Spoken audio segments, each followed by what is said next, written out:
അംഗൻവാടിയിൽ ഇന്ന് ഓണപരിപാടിയാണ്. അതുകൊണ്ട് തന്നെ പൂക്കളിടാൻ വേണ്ടിയിട്ട് ടീച്ചർ പൂവൊക്കെ കൊണ്ടുപോകാൻ വേണ്ടി പറഞ്ഞിട്ടുണ്ടായിരുന്നു. ഞങ്ങളുടെ വീട്ടിൽ അങ്ങനെ ചെടികളും പൂക്കളൊന്നും ഇല്ല കേട്ടോ. മുറ്റത്ത് ഞാൻ കുഴിച്ചിട്ട് 2 ചെടികളുണ്ടായിരുന്നു. അതിമെന്ന് ഞാൻ നിയമങ്ങളോട് പൂക്കളൊക്കെ പറിച്ചെടുക്കാൻ വേണ്ടി പറഞ്ഞിട്ടുണ്ടായിരുന്നു. പിന്നെ ഞാൻ തൊടിയിൽ കൂടെ ഒക്കെ നടന്ന് നോക്കിയിട്ടുണ്ടായിരുന്നു. അപ്പൊ എനിക്ക് അധികം പൂക്കളൊന്നും കിട്ടിയിട്ടുണ്ടായിരുന്നു. പിന്നെ ആ ചെടിമത്തെ പൂക്കളും പറിച്ചെടുത്തിട്ട് ഈശലിനെ ഞാൻ മാറ്റിച്ച് കൊടുത്തിട്ടുണ്ടായിരുന്നു. ഈശലിന്റെ ഈ ഒരു ഡ്രസ്സ് ഞാൻ മീഷോന്ന് വാങ്ങിച്ചതാണ് കേട്ടോ. അടിപൊളി മെറ്റീരിയൽ. ഇതുപോലെ തന്നെ ലൈബൊക്കെ ഒരു കൂട്ടം വാങ്ങിച്ചിട്ടുണ്ട് കേട്ടോ. രണ്ടാളും ഒരുമിച്ച് അംഗൻവാടിക്ക് പോണത് കൊണ്ട് തന്നെ രണ്ടാൾക്കും ഒരേപോലത്തെ ഡ്രസ്സും വേണം. ഇല്ലെങ്കിൽ പിന്നെ അടുത്ത പരാതി കുട്ടികൾക്ക് ഒറ്റക്കൊന്നല്ല അംഗൻവാടിക്ക് ചെന്നുണ്ടായിരുന്നു. ഉമ്മമാർക്കും ഉണ്ടായിരുന്നു. ആർക്ക് വേണമെങ്കിലും ചെല്ലായിരുന്നു കേട്ടോ. അങ്ങനെ ഈശലിനെ ലൈബനൊക്കെ ഞങ്ങൾ രാവിലെ 10 മണിക്ക് പറഞ്ഞയച്ചിട്ടുണ്ടായിരുന്നു. ടീച്ചർ ആദ്യം വിളിച്ചപ്പോൾ പറഞ്ഞിട്ടുണ്ടായിരുന്നു മക്കൾസിനൊക്കെ രാവിലെ 10 മണിയാകുമ്പോഴേക്കും അംഗൻവാടിക്ക് വിടണമെന്ന്. പിന്നെ ഞങ്ങളോട് ഉച്ചയാകുമ്പോഴേക്കാണ് ചെല്ലാൻ പറഞ്ഞിട്ടുണ്ടായിരുന്നു. അങ്ങനത്തെ ഞാനും ഫസ്മി നിയമോളും പിന്നെ ഉച്ചക്ക് ഒരു 12 മണിയായപ്പോഴേക്കും അംഗൻവാടിക്ക് പോയിട്ടുണ്ടായിരുന്നു. അവിടെ ചെന്നപ്പോൾ ചെറിയ മക്കളെ കസാരക്കളിയൊക്കെ അവർ ആദ്യം നടത്തിയിട്ടുണ്ടായിരുന്നു. പിന്നെ സ്കൂളിൽ പോണ കുറച്ച് കുട്ടികൾ അവിടെ വന്നിട്ടുണ്ടായിരുന്നു. പിന്നെ ഓരുടെ കസാലക്കളി നടത്തിയിട്ടുണ്ടായിരുന്നു. പിന്നെ ഞങ്ങൾ വലിയൊരു കസാലക്കളിയൊക്കെ നടത്തിയിട്ടുണ്ടായിരുന്നു. കുറച്ച് കളികളൊക്കെ ഉണ്ടായിരുന്നു കേട്ടോ. ചുമ്മാ വെറുതെ കളിച്ചതാണ്, അല്ലാതെ മത്സരമായിട്ടൊന്നും കളിച്ചതല്ല. പിന്നെ ഒരു 12:30 കഴിഞ്ഞപ്പോഴേക്ക് ഞങ്ങൾ ഫുഡൊക്കെ വിളമ്പിയിട്ടുണ്ടായിരുന്നു. ഫുഡ് എന്ന് പറഞ്ഞാലേ അംഗൻവാടിയിൽ പായസം ചോറും മാത്രമേ അംഗൻവാടിയിൽ വെച്ചിട്ടുണ്ടായിരുന്നുള്ളൂ. ബാക്കിയുള്ള കൂട്ടാനുകളും കറികളൊക്കെ ഓരോരുത്തരും ഓരോ വീട്ടിൽ നിന്ന് അങ്ങനെ ഉണ്ടാക്കി കൊണ്ടുവന്നതായിരുന്നു. അങ്ങനെ ആകുമ്പോ പിന്നെ എല്ലാവർക്കും അത്ര വലിയ റിസ്കും ഇല്ല. എല്ലാവർക്കും അവനാന്റെ ഇഷ്ടം പോലെ വീട്ടിൽ നിന്ന് ആക്കും പോലെ ഉണ്ടാക്കിയിട്ട് വന്നാൽ മതിയല്ലോ. പിന്നെ എല്ലാ സാധനങ്ങളും കൊണ്ടുവന്ന് അംഗൻവാടിയിൽ നിന്ന് ഉണ്ടാക്കലോട്ട് നടക്കൂല. ഞങ്ങൾ അംഗൻവാടി ഒരു കുഞ്ഞ് അംഗൻവാടിയാണ് കേട്ടോ. അതിന് മാത്രമല്ല സൗകര്യങ്ങളും കാര്യങ്ങളൊന്നും ഇല്ല.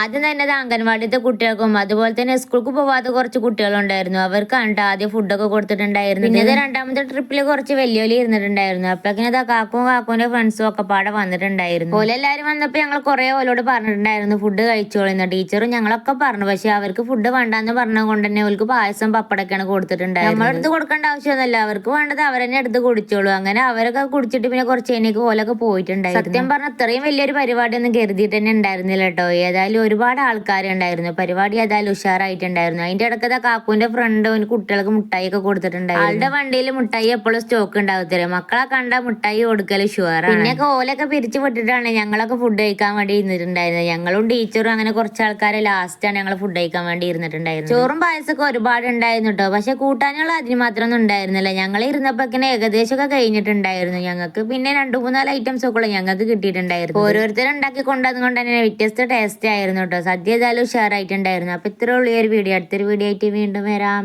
ടാറ്റാ.